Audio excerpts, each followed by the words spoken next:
আসসালামু আলাইকুম বন্ধুরা, এই যে দেখেন হাঁসের বাচ্চা কিনছিলাম।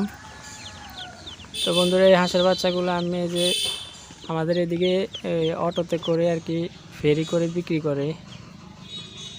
তো বন্ধুরা, এই যে হাঁসের বাচ্চাগুলা আমি জোড়া কিনছি 70 টাকা করে, মানে প্রতিটা এক পিস 35 টাকা।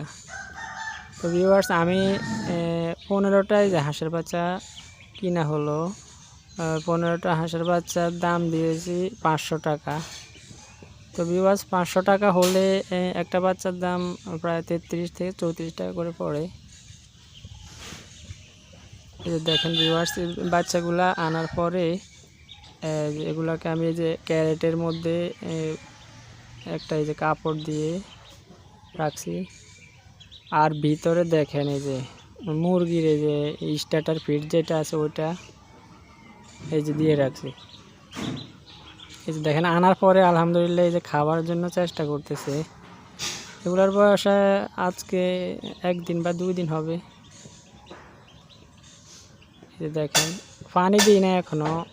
আসলে পানি সবসময় দিয়ে রাখলে হাঁসের বাচ্চা জিরো বাচ্চা যেগুলো আছে সেগুলা এই যে পানি খাওয়ার কারণে পুরা গা ভিজে একবারে নোংরা করে ফেলে। সেই জন্য আসলে এই জিরো বাচ্চাগুলোকে পানি হয়তো 1-2 মিনিট দিয়ে তারপরে আবার উঠে রাখি, সবসময় দিয়ে রাখি না। আর খাবার সবসময় দেওয়া থাকে, পানি আর কি মাঝে মধ্যে দেওয়া লাগে। এই যে দেখেন এই যে ঠোকর মেরে খাওয়ার চেষ্টা করতেছে। আলহামদুলিল্লাহ এগুলো কিছুদিনের মধ্যেই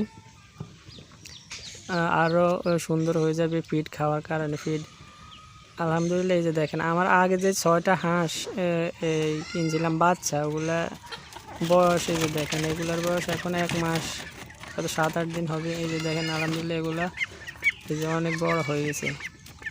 অনেকগুলার এই যে দেখেন ছোট ছোট এই যে গায়ের মধ্যে পালক এই যে গজাইছে। এগুলা এই যে দেখেন এই খাঁচার মধ্যেই ছোট থেকে এখন পর্যন্ত এখনো একদিনও এই যে মাটিতে ছাড়া হয় না। তো ভিউয়ার্স, পরবর্তী আপডেট দেওয়া হবে আপনার।